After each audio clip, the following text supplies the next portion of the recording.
Bueno, estamos viendo las causales de improcedencia y la vez pasada hicimos una clasificación en cuanto a los actos que sus efectos, se extinguieron sus efectos, ¿no? Y dijimos que dentro de ellos estaba la cesación de efectos y cuando el objeto o materia había dejado de existir. Quisiera decirles algunas jurisprudencias que traje. La primera dice, cesación de efectos, el acto reclamado y la insubsistencia de su objeto o materia, la distinción entre estas causas de improcedencia del juicio del amparo radica en que la primera, o sea, la cesación de efectos, requiere de la intervención de la autoridad. ¿Se acuerdan que les dije que para la cesación de efectos tenía que ser la propia autoridad quien decretara la cesación de efectos? La tesis tiene el registro por dos dígitos 19, 64, 42. Lo que es lo mismo, 196.442. La segunda tesis que les quisiera comentar es la que dice, acto reclamado, que formalmente subsiste, pero cuyo efecto o materia dejó de existir. La causa de improcedencia establecida en el anterior 73, fracción 17 de la ley de amparo se actualiza cuando los efectos de aquel no han afectado la esfera jurídica del quejoso y se modifica el entorno al cual fue emitido, de modo que la protección que en su caso se concediere carecería de efectos. Esa es la jurisprudencia con registro de por dos dígitos 17, 38, 58, o lo que es lo mismo 173.858. Me gustaría que ustedes leyeran estas tesis de jurisprudencia, que es en términos generales lo que platicamos la clase anterior. ¿De acuerdo? ¿No tienen ninguna duda con respecto a estas causales de improcedencia? Bueno, vamos a la otra clasificación. Causales de improcedencia.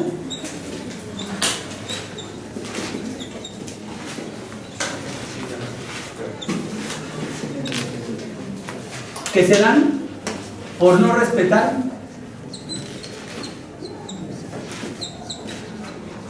el principio de definitividad.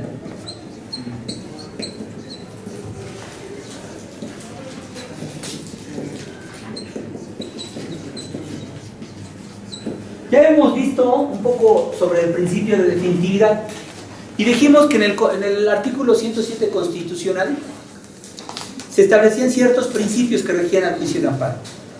Y uno de estos principios que rigen al juicio de amparo es el principio de definitividad. Para solamente recordar qué es el principio de definitividad, dijimos que es aquel principio que exige que todo acto, antes de ser impugnado en el juicio de amparo, tienen que agotarse los recursos o medios de defensa legal que tenga a su alcance el quejoso, de tal manera que al agotar estos recursos, este adquiere la definitividad, hablando desde el punto de vista ordinario. Y por lo mismo, como ya es un acto definitivo, puede ahora impugnarse a través del juicio de amparo para efecto de que puedan verse ya no cuestiones de legalidad, sino cuestiones de constitucionalidad. Entonces, si el principio de definitividad que rige al juicio de amparo exige que el quejoso tiene que agotar los recursos o medios de defensa legal que tenga a su alcance antes de acudir al juicio de amparo, si no agota estos recursos o medios de defensa por no respetar el principio de definitividad, lo que hace es que el juicio de amparo sea improcedente. Sobre esta causa, esta razón subyacente, podemos encontrar tres causales de improcedencia en el artículo 61. La primera está precisamente en la fracción 18. Esta fracción 18 contempla esta causal que se basa fundamentalmente en que se trata de actos de tribunales. Estos actos de tribunales pueden ser judiciales, administrativos o del trabajo, respecto de las cuales la ley ordinaria establece un recurso o medio de defensa para lograr la revocación, modificación o bien la nulidad del acto reclamado. Fíjense que esta causal hace hincapié que esta clase de actos, para que opere esta causal de improcedencia, se requiere que los actos sean de tribunales, y estos pueden ser judiciales, administrativos o del trabajo. Y se requiere que esta ley ordinaria establezca un recurso o medio de defensa. ¿Ustedes creen que el recurso sea diferente al medio de defensa o es igual? Y si es diferente, ¿cuál podría ser un medio de defensa? ¿Cuál se les ocurre que podría ser un medio de defensa? A ver, los que quieran. Exactamente. Le iba a dar un punto, pero desafortunadamente lo dijo antes.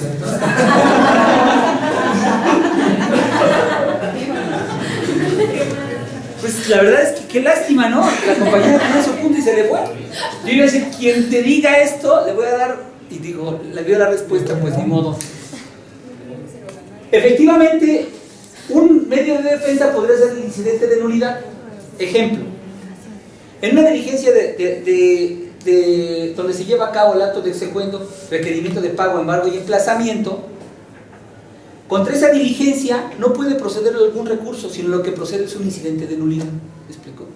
Por eso, contra esa diligencia que requirió de pago, embargó y además emplazó, procedería el incidente de nulidad.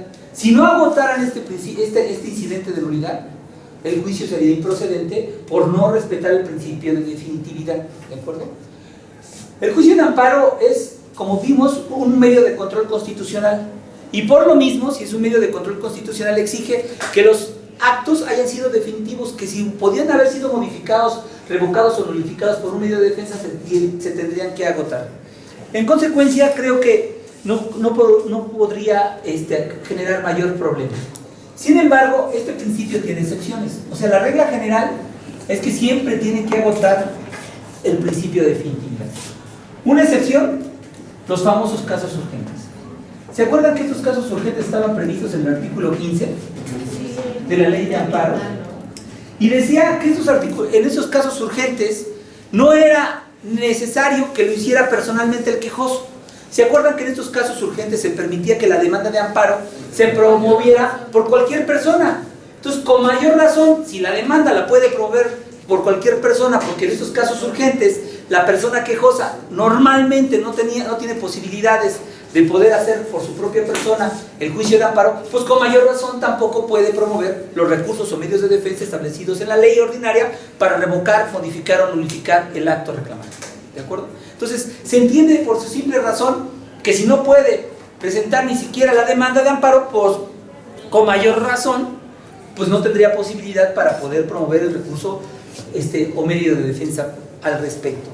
La otra excepción la podremos clasificar, la ley no lo contempla así, la ley lo contempla como casos aislados, ¿no? Pero si lo podemos nosotros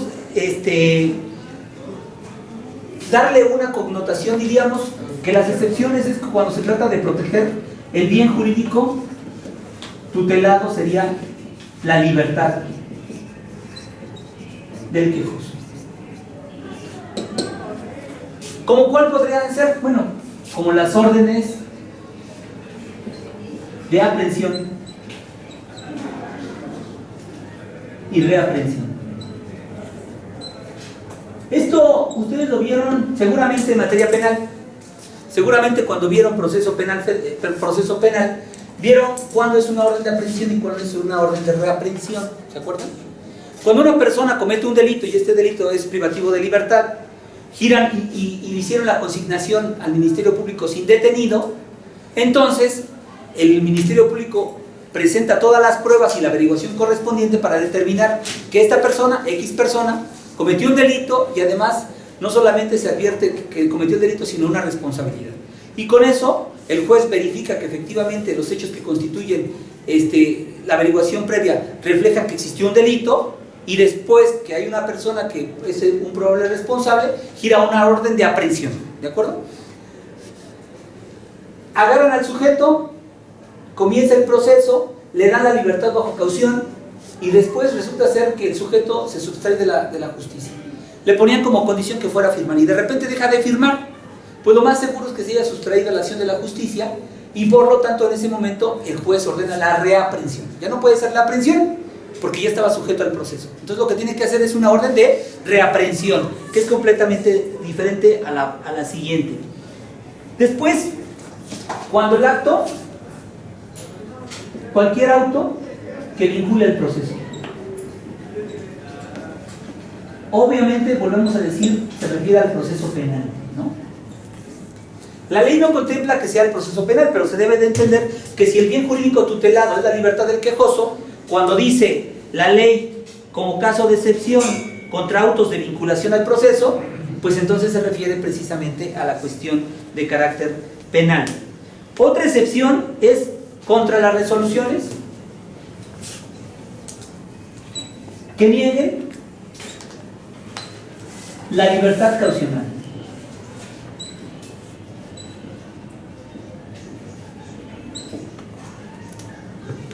Obviamente, si el quejoso lo que quería era precisamente lograr su libertad bajo caución y se la niegan, pues puede no promover el recurso. ¿Por qué? Porque nuevamente le afecta su libertad personal. Y las que establezcan, las resoluciones que establezcan requisitos para obtener su libertad caucional.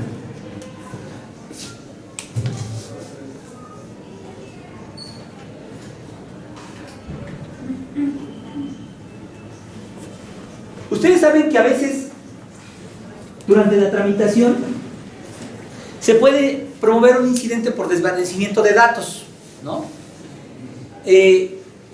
Imagínense ustedes que de repente, al momento de librar la orden de aprehensión, capturan a un homónimo, ¿no? ¿Es posible esto? Claro. Por eso hay que ponerse nombres complicados como algunos de los que están aquí, que tienen el nombre muy complicado, y entonces con ese nombre complicado pues difícilmente podrían tener un homónimo. Pero hay algunos, como Juan Pérez, que siempre se le pone como ejemplo, que hay muchos Juan Pérez, ¿no? Y hay veces que pueden cometer algún error al momento de acatar la orden de aprehensión, pues claro, y pueden agarrar un homónimo. ¿Qué es lo que puede hacer el homónimo al momento de que está en la aprehensión? Pues puede promover un incidente de desvanecimiento de datos para justificar que la persona a la que le están imputando la responsabilidad no es el que está sujeto al proceso. Y por lo mismo puede poner un incidente de desvanecimiento de datos contra la resolución que resuelve, contra la resolución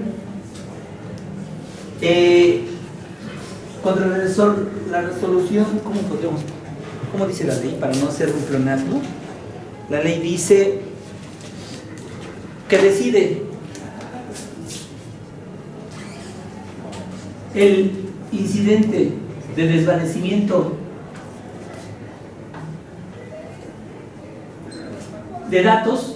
También esta resolución no requiere que se interponga el recurso medio de defensa que está ahí establecido en la ley. Luego tenemos la orden de aprehensión, la orden de arresto y cualquier acto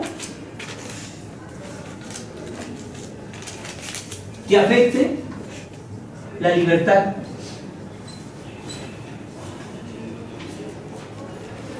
personal del quejoso. ¿De acuerdo? Como ustedes advierten, todas estas excepciones se refieren a proteger la libertad del quejoso. Siempre que con un acto afecte la libertad del quejoso, no tienen que agotar el recurso y por lo mismo están exentos de respetar el principio de definitividad. La misma fracción establece otro caso de excepción cuando se trata de personas extrañas al juicio.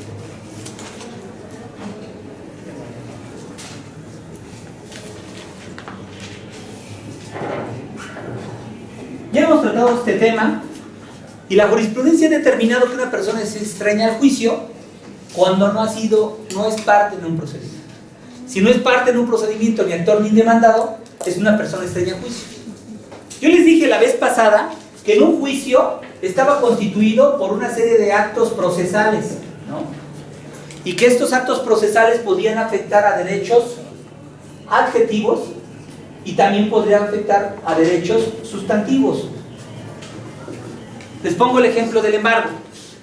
Cuando hacen una diligencia de requerimiento, embargo y emplazamiento, de repente llega el actuario y le dice: señor, usted debe 5 pesos. ¿Puede pagar? No, no tengo. Señale bienes para su embargo. No tengo ni que caerme muerto. Oiga, ¿y este Corvette que está afuera no es de usted? No es mío. No, pero pues quién sabe, a lo mejor usted está mintiendo, lo embargamos. ¿Puede suceder? Y que sea un 2014 y que además este Corvette desarrolle en 3.8 segundos de 0 a 100 kilómetros, desarrolle en 3.8 kilómetros. ¿Es posible? En 3 segundos, perdón. Que desarrolle de 0 a 100 en 3.8 segundos. ¿Eh? No, 3.8. Lo acabo de leer en el periódico. Y entonces yo empecé, dije, híjoles, pues bueno, en México es a lo mejor un poco difícil comprarse un carro de esos, ¿no? ¿Sí, no? En Estados Unidos parece ser que es más común tener ese tipo de carros, ¿no? Entonces de repente agarran el Corvette 2014, y es de algunos de ustedes, ¿no? Este acto procesal consistente en la diligencia de requerimiento, embargo y emplazamiento ¿afectó un derecho sustantivo de otra persona? Sí, al dueño del carro. ¿Le afectó su propiedad? No, su posesión, porque en ese momento el actuario traba formal embargo y señala depositario, ¿no? Que no quiere señalar depositario, pues aquí señalo la persona y además están las llaves del carro, porque a veces sucede que la gente deja las llaves de su carro y se lo lleva. Ya está embargado el bien. ¿Este acto procesal afectó un derecho sustantivo? Sí. Si la persona no es actor ni demandado, él es una persona extraña a juicio. Entonces, la persona extraña a juicio es aquella que no participa en el procedimiento. Y por lo mismo, si no es parte ni actor ni demandado, sería ilógico que nosotros le requiriéramos que agotara los recursos o medios de defensa establecidos en la ley procesal. ¿Para quién? Para las partes. ¿De acuerdo? Entonces, precisamente esta es una excepción al principio de definitividad. ¿Se acuerdan que hay una persona extraña a juicio por equiparación? ¿De qué se trata? De un demandado no emplazado de manera correcta. Y entonces yo les decía, supongamos que el señor se entera antes del dictado de la sentencia. ¿Puede promover recurso medio de defensa? ¿Sí o no? ¿Por qué no? Sí, porque estoy enterado y todavía tiene tiempo para poder promover el recurso. Puede promover el recurso. Inclusive puede saber antes de la sentencia. Cuando llega la sentencia, él puede promover el recurso de apelación y hacer valer como violación procesal que no fue debidamente notificado. Es más, inclusive, antes de la sentencia puede promover el incidente de nulidad de actuaciones respecto a la diligencia de emplazamiento. ¿Me explicó? Y entonces se puede resolver antes del dictado de la sentencia. ¿Me explicó? Inclusive, como les digo, un poquito antes de la sentencia, si está en el término para poder apelar, podría promover el recurso de apelación y expresar como agravios que no fue emplazado de manera correcta. ¿Me explicó? El problema es que si se entera después de la sentencia y esta causó ejecutoria, es la sentencia y este causó ejecutoria, ya no podría promover el recurso de apelación. ¿Por qué? Digo, el incidente de nulidad, ¿por qué? Porque ya está firme desde entonces. Exacto. Porque ya es cosa justa. Porque un incidente de nulidad no puede tener como efecto destruir la calidad de cosa juzgada ni ejecutoria de una sentencia. El incidente de nulidad puede nulificar los demás actos, salvo la sentencia. ¿Me explico? ¿Puede promover este inter entre la sentencia y causar ejecutoria un incidente de nulidad? Sí, pero solamente sobre las notificaciones que estén aquí, no en las notificaciones que estén en la sentencia. ¿Advierten? Por eso es importante que el tercero extraño por equiparación advertamos en qué etapa está.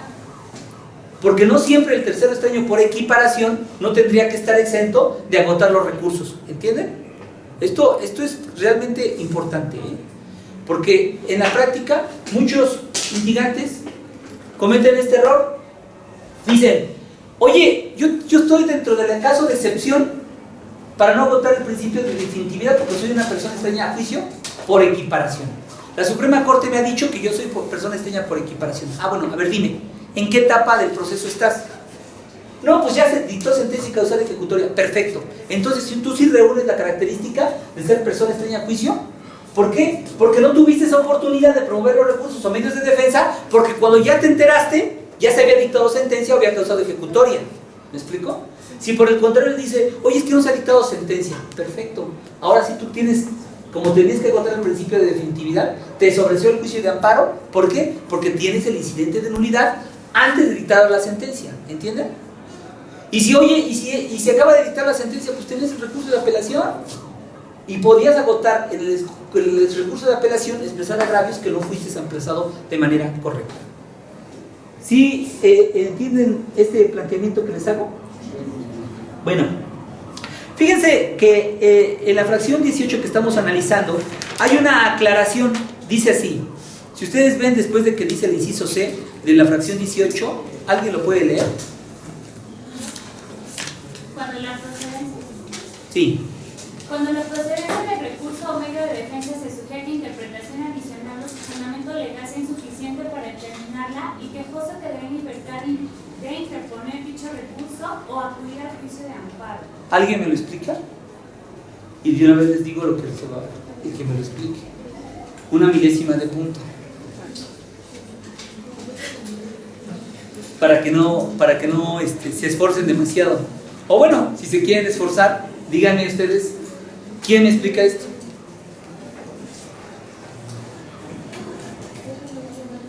A ver, ¿quién da más?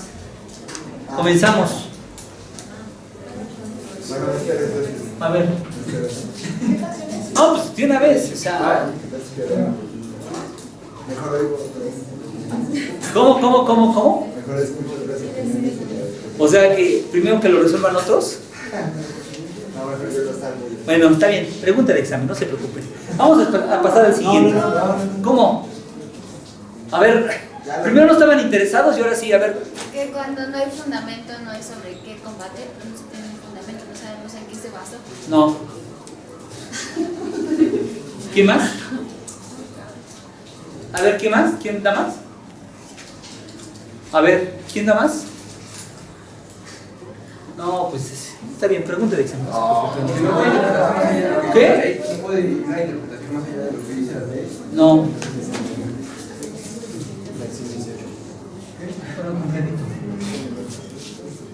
Cuando el recurso medio de defensa se sujeta a una interpretación adicional, ¿Qué es la interpretación adicional? pues que no esté bien, no esté bien especificado el medio de defensa, pues, o sea, que se requiera una declaración. A ver, usted. ¿Podría ayudarme a la interpretación por medio de la jurisprudencia? No, a ver, otro mano que se alzó por acá. A ver, hay que echar a andar la ardilla porque si no esto se oxida, de verdad. Ustedes son jóvenes, tienen como un carrito. No lo establece la ley, exactamente. ¿Cómo no lo establece la ley? O sea, que a lo mejor la ley no viene así tal cual, pero como dice, hay una jurisprudencia, hay algo que te da como que esa noción de que tienes ese medio de defensa, pero como no se dice tal cual, puedes agotar eso, puedes pedir. A ver, ¿qué más? Más o menos por ahí van, Por eso ya no les seguía mirando con el arcado. Yo creo que este último párrafo va a ser materia de interpretación por parte de la jurisprudencia. Esto no crean que ahorita está resuelto por la jurisprudencia porque precisamente esto es nuevo. Pero yo puedo pensar al respecto que es una aclaración diciendo que si el recurso o interpretaciones es una interpretación adicional o fundamento legal sea insuficiente para determinar la procedencia del recurso. Ojo, no podemos decir que cuando se refiere este párrafo se refiere a la falta de fundamentación del acto reclamado. No dice fundamento legal sea insuficiente para determinarla. No se refiere al acto reclamado, sino cuando dice para determinarla se refiere a la procedencia del recurso. ¿Sí me explico? Entonces, haciendo una interpretación literal de esto, podemos llegar a la conclusión de que lo que hace el legislador es aclarar. Y lo que aclara es diciéndonos que si el recurso está sujeto a una interpretación rebuscada, o bien que su fundamento como que no es muy claro, entonces esta procedencia del recurso es opcional. O pueden agotar el recurso o bien acudir al juicio de amparo.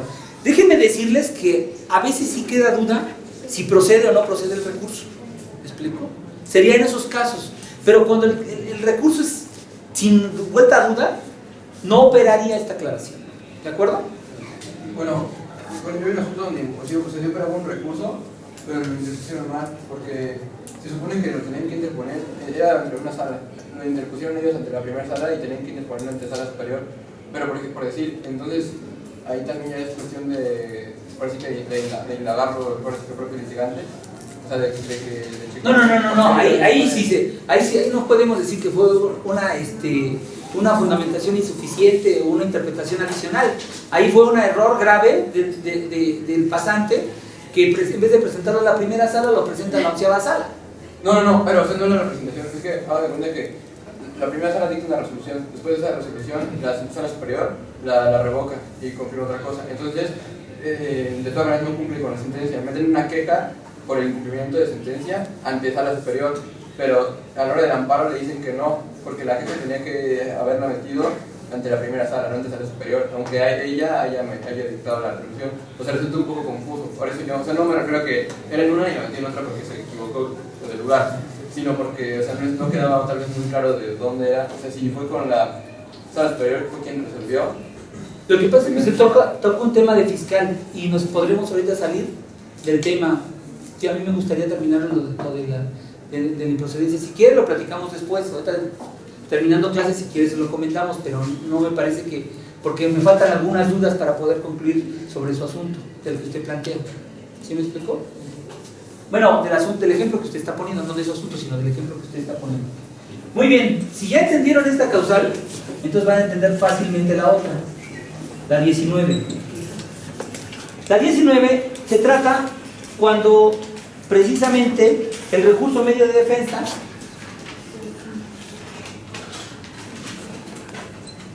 se encuentra en tramitación. Se encuentra en trámite.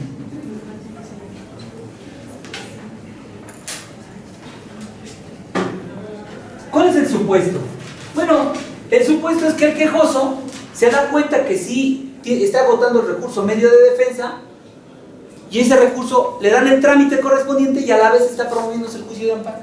Dice el legislador, no, si ya sabías que el recurso era el procedente, pues entonces ¿para qué promueves el juicio? Se debe de sobreseer porque el recurso o medio de defensa se encuentra en trámite.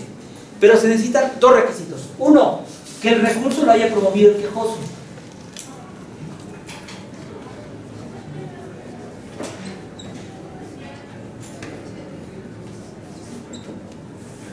Imagínense que el tercero interesado promovió el recurso contra esa resolución.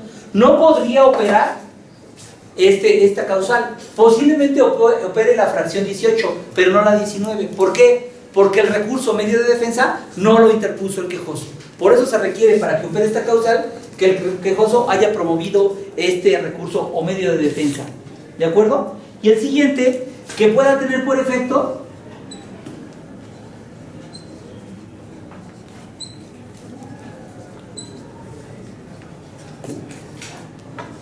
la revocación, la modificación o la nulidad del acto reclamado. ¿De acuerdo? Si el recurso que se está en trámite no tiene como efecto la revocación, la modificación o la nulidad del acto reclamado, entonces no podríamos decir que opere esta causal, porque se requieren los dos requisitos para que opere, bueno, tres requisitos: que el recurso medio de defensa se encuentre en trámite, que se haya promovido el quejoso y que pueda tener como efecto la revocación, modificación o nulidad. De estas dos causales, ¿no? ¿Tienen alguna duda con relación a la fracción que acabamos de ver? Sí, ¿en qué supuesto se da la interpretación adicional o cómo se entiende ese concepto? Mire, he tratado de explicar este concepto, pero se lo voy a explicar de otra forma. Si la procedencia del recurso solamente se requiere una interpretación literal, tendría que agotar el recurso medio de defensa. Si usted tiene que acudir a otra interpretación adicional, como podría ser una interpretación sistemática, una interpretación a través de buscar la razón subyacente, o cualquier otro método de interpretación que no sea literal, podríamos aplicar esta aclaración que hace el legislador. ¿De acuerdo? Entonces, si mi interpretación es tan literal de que dice claramente que contra la denegada apelación procede el recurso de queja, pues es literal, si me desechan la apelación, pues procede el recurso de queja. ¿De acuerdo? Muy bien, entonces la otra causal está en la fracción 20 y es muy similar a la fracción 18. Pero ¿se acuerdan de la característica que dijimos sobre la fracción 18? Que se trata de actos de tribunales judiciales administrativos del trabajo. Esta causal se trata de actos distintos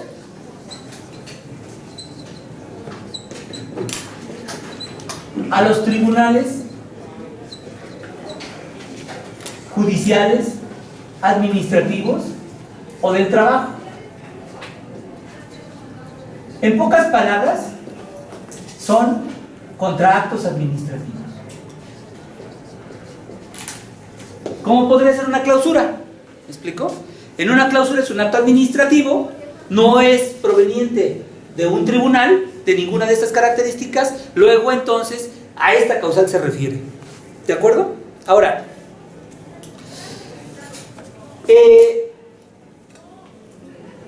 tiene sus requisitos. No basta que cualquier acto que no sea de tribunal, sino que se requiere que este acto sea materia de revisión oficiosa o que contra este proceda un recurso, proceda juicio, recurso o medio de defensa.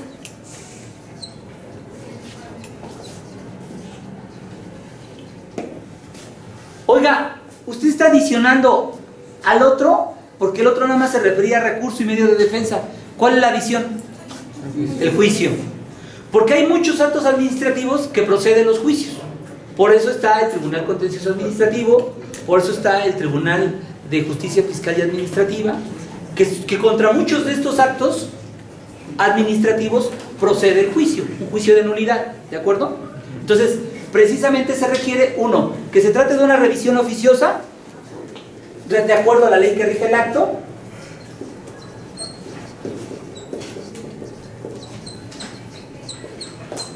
o bien que contra este proceda un recurso o medio de defensa o juicio, por medio del cual puedan ser modificados, revocados o nulificados los actos reclamados. Pero se requiere adicionalmente otra cosa más. Uno, siempre que este recurso, juicio, medio de defensa otorgue, les voy a poner recurso, medio de defensa, pueden otorgar la suspensión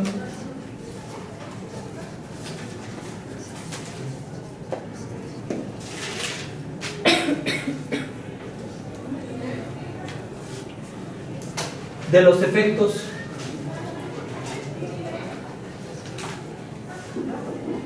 del acto reclamado. Y esta puede ser de oficio o bien mediante la interposición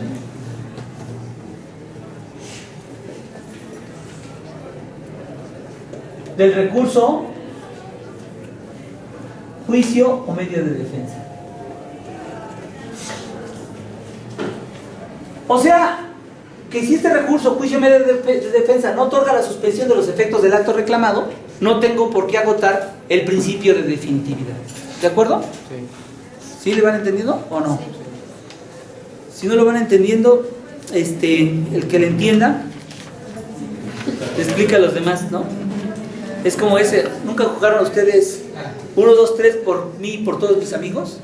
¿Y se salvaban todos? Bueno, pues lo mismo. Quien entienda, no, en el examen no. O sea, en la explicación después de esto. Bueno, déjenme terminar de esto porque debe tener los mismos alcances. Yo ahora se los explico. Deben tener los mismos alcances y según la ley deben, sin exigir mayores requisitos,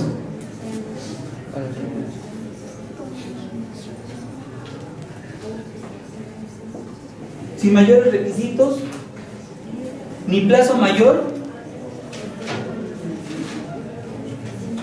para el otorgamiento de la suspensión provisional.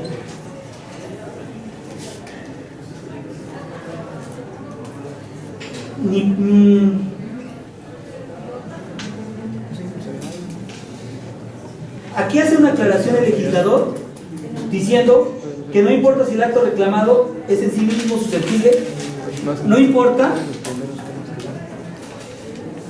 si el acto reclamado es susceptible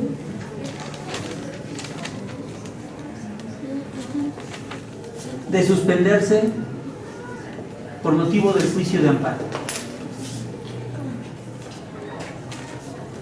A ver, explicamos esto. Si se trata de un acto administrativo, el quejoso tiene que promover el recurso, o bien el juicio es improcedente si el acto tiene que ser revisado de manera oficiosa. ¿Sí me explico? Imagínense que un quejoso promueve el juicio de amparo contra un acto administrativo y la ley que rige el acto dice que procede la revisión oficiosa. Entonces el juicio sería improcedente. ¿Por qué? Porque procede la revisión oficiosa. Le van a decir, oye, espérate que el acto sea definitivo a través de esta revisión oficiosa para que te vengas al juicio de amparo. Y entonces el acto reclamado no va a ser el acto administrativo, sino el acto que le haya recaído esta revisión oficiosa. O bien, segundo caso, que proceda un juicio o recurso medio de defensa. ¿Me explico? Si tiene que un juicio, recurso medio de defensa, tiene que agotarlo. Si no lo agota, entonces el juicio de amparo es improcedente porque no respetó el principio de definitividad. ¿De acuerdo? Ahora, la misma ley contempla que para que proceda esta causal es necesario que este juicio, recurso medio de defensa, otorgue la suspensión de los efectos del acto reclamado de manera oficiosa o por medio de la interposición de este recurso medio de defensa, que deban tener los mismos alcances de la suspensión, los mismos alcances de la suspensión como si fuera el acto reclamado, sin exigir mayores requisitos. Si ya exige mayores requisitos a lo que establece la ley de amparo, a los establecidos, puede irse directamente al juicio de amparo. Ni se exige un mayor plazo para que se otorgue la suspensión provisional. Y aquí no importa si el acto reclamado es susceptible del juicio de amparo, porque podrían alegar y decir, oye, pero ¿para qué lo agoto si de acuerdo a la ley de amparo no podría ser susceptible el amparo? No. Por eso le dice, no importa que el acto reclamado sea susceptible de negarte la suspensión, tú lo tienes que agotar. ¿De acuerdo? Ahora, ¿cuáles son las excepciones a este principio? ¿Se acuerdan que ya vimos las excepciones? Bueno, las excepciones son: 1, cuando el acto reclamado carezca de fundamentación. ¿Por qué dijimos que no tenía por qué agotar el recurso?